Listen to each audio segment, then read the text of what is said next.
রুমা সকালে উঠেই দেখে উঠোনের এক কোণে একটা ঝুড়ি ভর্তি কাঁচা তাল রাখা। মনে মনে বলে, তাল মানেই যে যুদ্ধের ডাক। আমি বেশ বুঝে গেছি এবার কি হতে চলেছে।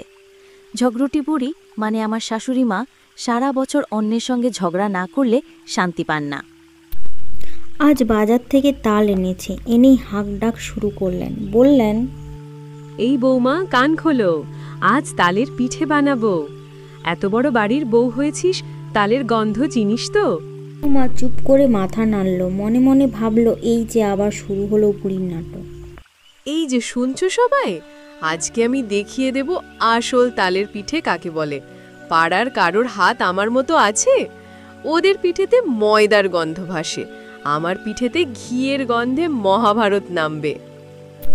এইভাবে বলতে বলতে ঝগড়ার ভঙ্গিতে পাশের বাড়ি গিয়ে বললেন, তুমি যে গত বছর পিঠে বানিয়েছিলে তাতে মানুষ খেতে না পেরে কুকুরে খেয়েছিল।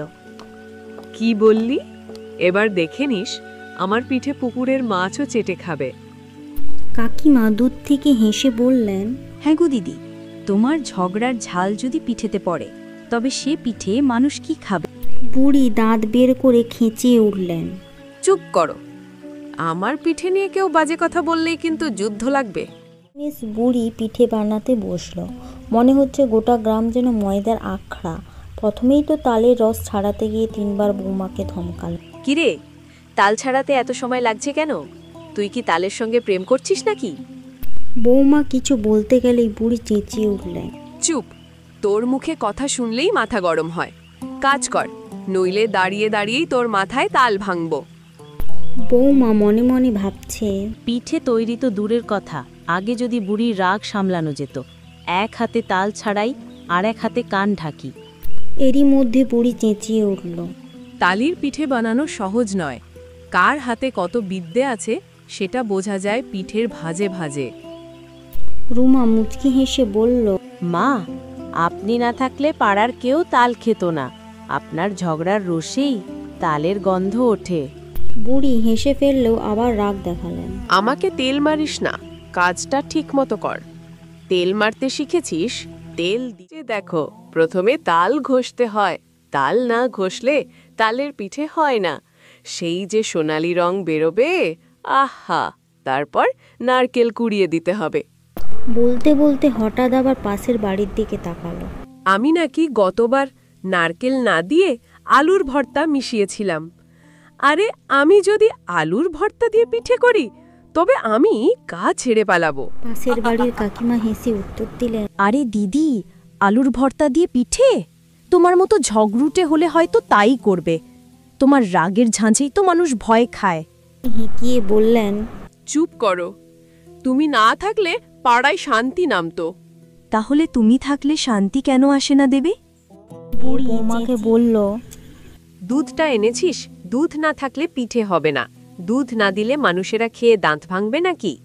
বৌমা কাঁচুমাচু মুখ করে দুধটা এগিয়ে দিল। বুড়ি তখনও গজগজ করে চলেছে। ওই বৌমা, পিঠের ভেতরে গুড়টা মাখা হয়েছে তো?